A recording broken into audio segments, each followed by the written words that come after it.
നമസ്കാരം. പ്രേംസ് അസ്ട്രോ ചാനലിലേക്ക് എല്ലാ സുഹൃത്തുക്കൾക്കും സ്വാഗതം.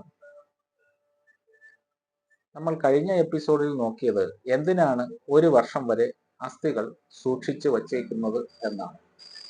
അതിന്റെ ഉത്തരം നിങ്ങൾക്ക് ലഭിച്ചു കഴിഞ്ഞു. ഇനി നമ്മൾ നോക്കുന്നത് എന്ത് കൊണ്ടാണ് ഈ അസ്ഥി കലശം പ്ലാവിന്റെ ചുവട്ടിൽ തന്നെ സൂക്ഷിക്കാൻ കാരണം എന്നാണ്. എന്താണെന്ന് നമുക്ക് നോക്കാം. അതായത് മറ്റു വൃക്ഷങ്ങളെക്കാൾ ഈ പ്ലാവിന് ജലാംശം വലിച്ചെടുക്കാൻ കൂടുതൽ കഴിവുണ്ട്. അപ്പോ പണ്ട് കാലങ്ങളിലൊക്കെ ശരീരം ദഹിപ്പിച്ചു കഴിഞ്ഞ് ഈ അസ്ഥി പ്ലാവിന്റെ ചുവട്ടിലാണ് കുഴിച്ചിടുന്നത്. കാരണം ഈ അസ്ഥിയിലുള്ള ജലാംശത്തെ മുഴുവനായി ഈ പ്ലാവ് വലിച്ചെടുക്കും.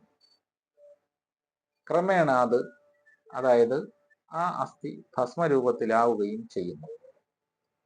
ഭൂമിയിൽ അത് വെറുതെ കിടന്നാൽ ദഹനത്തിന് ശേഷവും അവശേഷിച്ച അസ്ഥികൾ ദീർഘനാൾ അതുപോലെ തന്നെ കിടക്കും.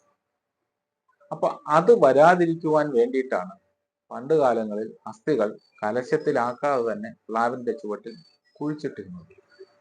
ഇന്ന് നമ്മളത് പ്ലാവിന്റെ ചുവട്ടിൽ കുഴിച്ചിടുകയല്ല ചെയ്യുന്നത്.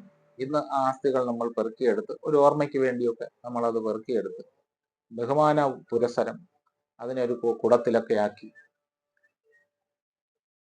ഒരു പ്ലാവിന്റെ ചുവട്ടിൽ നമ്മളത് സൂക്ഷിച്ച് നമ്മുടെ സഞ്ചയനം വരെയോ 16 വരെയോ 10 ദിവസം വരെയോ കൊല കഴിയുന്നത് വരെയോ 41 കഴിയുന്നത് വരെയോ ഒക്കെ അല്ലെങ്കിൽ ഒരു വർഷം വരെയൊക്കെ അത് സൂക്ഷിച്ച് നമ്മളത് വയ്ക്കുന്നു. ഇപ്പോഴത്തെ ഒരു ഒരു ഒരു വലിയ വിഷയമെന്ന് പറഞ്ഞാൽ പണ്ട് കുഴിച്ചിടുകയാണ് അസ്ഥികൾ ചെയ്തിരുന്നത്. അതിന്റെ ശാസ്ത്രീയ വശം ഞാൻ നേരത്തെ പറയുകയും ചെയ്തു. ഇന്ന് കലശത്തിലാക്കി അത് ഒരു ഇന്നത്തെ ആളുകൾ ചെയ്യുന്നത് ചെടികൾ വിൽക്കുന്ന കടയിൽ പോയി ഒരു ചെറിയ മാവ് അത് ചെറിയൊരു പ്ലാവ് വാങ്ങിക്കൊണ്ടുവന്ന് അത് വെറുതെ ഒന്ന് ഒരു സ്ഥലത്ത് അവിടെ വയ്ക്കുക, അതിന്റെ മുകളിൽ ഈ അസ്ഥി കലശം കൊണ്ടുവയ്ക്കുക. അതൊക്കെ ഒരു ചടങ്ങെന്നുള്ള നിലയിലാണ് ഇപ്പോഴത് ചെയ്തു വരുന്നത്. അതിന്റെ യഥാർത്ഥ കാര്യം എന്ന് പറയുന്നത് തന്നെയാണ് ഞാൻ നേരത്തെ പറഞ്ഞത്. ഈ പ്ലാവിന്റെ ചുവട്ടിൽ തന്നെയാണ് അസ്ഥികൾ കുഴിച്ചിടേണ്ടതും അത് ഭസ്മമായി തീരുന്നതിനും വേണ്ടി തന്നെയാണ് ഇത് ചെയ്തിരുന്നത്. പിന്നെ അതിന്റെ കുറച്ച് ഭാഗങ്ങളോ മറ്റോ ഒക്കെ എടുത്ത് ആണ് പണ്ട് കാലങ്ങളിൽ അത് അസ്ഥി പുണ്യസ്ഥലങ്ങളിൽ കൊണ്ടുപോയി നിമജ്ജനം ചെയ്യുകയൊക്കെ ചെയ്തിരുന്നത്. എന്തായാലും ഇതിന്റെ യാഥാർത്ഥ്യം എന്ന് പറയുന്നത് അസ്ഥികൾ പ്ലാവിന്റെ ചുവട്ടിൽ കുഴിച്ചിടുക എന്ന് തന്നെയാണ്. അപ്പോൾ നമുക്ക് അതിന്റെ സംശയവും നമുക്ക് തീർന്നു എന്ന് ഞാൻ കരുതുന്നു. ഇനി അടുത്തതായിട്ട് ഉള്ള സംശയ നിവാരണം നടത്തേണ്ടത്, ഒരു വ്യക്തി മരിച്ചു കഴിഞ്ഞാൽ എത്ര ദിവസം പുല ആചരിക്കണം